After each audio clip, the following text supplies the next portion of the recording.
இயேசு கிறிஸ்து நாமத்தினாலே இந்த நாளில் உங்களுக்கு வாழ்த்துக்களை தெரிவித்துக் கொள்கிறேன். எப்படி இருக்கீங்க? சந்தோஷமாக இருக்கீங்களா? மகிழ்ச்சியாக இருக்கீங்களா? உங்களை சந்திக்கிறதுல மிகுந்த மகிழ்ச்சி அடைகிறேன். பிறந்த நாளை, திருமண நாளை கொண்டாடுகிற பிள்ளைகளை இயேசுவின் நாமத்தினால் ஆசீர்வதிக்கிறேன். இந்த நாளில் நாங்கள் ஒவ்வொரு நாளும் உங்களுக்காக ஜெபிக்கிறோம். நீங்களே எங்களுக்காக ஜெபித்து கொள்ளுங்கள். இந்த நாளிலே நாம் அநேக காரியங்களே கலங்குகிறவர்களாக, பயப்படுகிறவர்களாய் காணப்படுகிறோம். இதை எப்படி நடத்தணும்னு எனக்கு தெரியலையே, இந்த காரியம் எப்படி முடியுமோ எனக்கு தெரியலையே அப்படின்னு சொல்லி நாம் பயந்தவர்களாக காணப்படுகிறோம். இன்றைக்கு ஆண்டவர் உங்களை பார்த்து சொல்கிறாரு, மகனே மகளே, நீ எழும்பி உன் காரியத்தை நடப்பி என்று சொல்லுகிறார். தைரியமாய் உன் காரியத்தை நடப்பி. நீ பயப்பட வேண்டாம், நீ குழம்ப வேண்டாம், இந்த நாட்களில் சோர்ந்து போகவும் வேண்டாம், நீ தைரியமாய் இந்த காரியத்தை நடப்பி என்று சொல்லுகிறார். வாசிக்கிறேன், கேளுங்க. 1 நாளாகமம் 22ஆம் அதிகாரம் 16ஆம் வசனம். பொன்னுக்கும் வெள்ளிக்கும் வெண்கலத்துக்கும் இரும்புக்கும் கணக்கில்லை, நீ எழும்பி காரியத்தை நடப்பி, கர்த்தர் உன்னோடு இருப்பாராக என்றார். நீ எழும்பி காரியத்தை நடப்பி, கர்த்தர் உன்னோடு கூட இருப்பாராக என்றார். இங்கே பார்க்கிறோம், நீ எழும்பு, இந்த காரியத்தை குறித்து நீ பயப்பட வேண்டாம், தைரியமாய் நீ துணிந்து செயல்படு என்று சொல்லி இங்கு சொல்லப்பட்டிருக்கிறது. ஆண்டவர் உன்னோடு கூட தான் இருக்கிறாரு. ஏன் நீ குழம்பி கொண்டு இருக்கிறாய்? ஏன் பயப்படுகிறாய்? ஏன் கலங்குகிறாய்? இந்த காரியத்தை நம்ம செஞ்சு முடிச்சிருவோமா?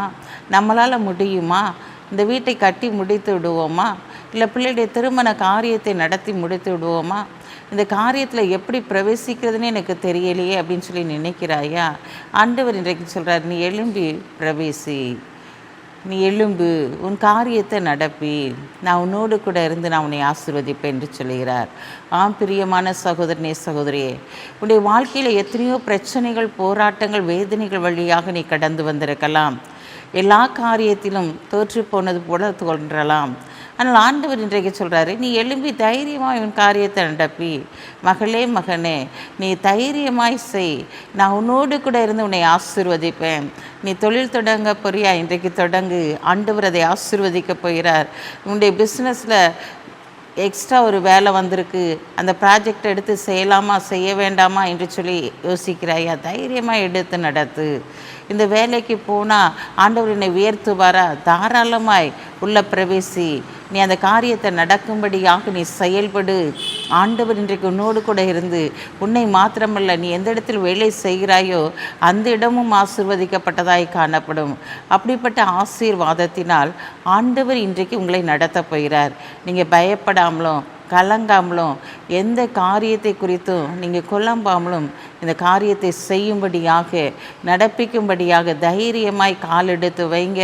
கர்த்தர் உங்களோடு கூட இருந்து உங்களை ஆசீர்வதிப்பார். கண்களை மூடி ஜெபிப்போம். அன்புள்ள ஆண்டவரை, இந்த நாளுக்காக உமக்கு நன்றி செலுத்துறையா. இந்த நாளிலும் தகப்பனே உம்மை துதிக்கிற சோதரிக்கிறோம். உங்களுடைய நாம மகிமைப்படும்படியாக இந்த நாளிலும் உங்களுடைய பிள்ளைகளுடைய வாழ்க்கையில் அற்புதங்களை செய்யுங்க ஆண்டவரே. இந்த நாளிலும் உங்களுடைய பிள்ளைகள் எந்த காரியத்தில் ஆண்டவரே கால் வைக்கலாமா வேண்டாமா என்று சொல்லி யோசிக்கிறார்களோ அந்த காரியத்தில் ஆண்டவரே இவர்கள் தைரியமாய் பிரவேசிக்க பண்ணி இந்த நாளில் இவர்களை ஆசீர்வதித்து கனப்படுத்துங்க. இந்த நாளில் பிறந்த நாளை, திருமண நாளை கொண்டாடுகிற பிள்ளைகளை இயேசுவின் நாமத்தினால் ஆசீர்வதித்து ஜெபிக்கிறோம். இந்த நாளிலும் தகப்பனே, எழும்பி பிரகாசி, உன் ஒளி வந்தது என்று சொன்னது போல இவர்களை பிரகாசிக்கத்தக்கதாக நீர் அனுக்கிரகம் பண்ணுங்க. இயேசுவின் நாமத்தில் ஜெபிக்கிற நல்ல பிதாவே, ஆமென்.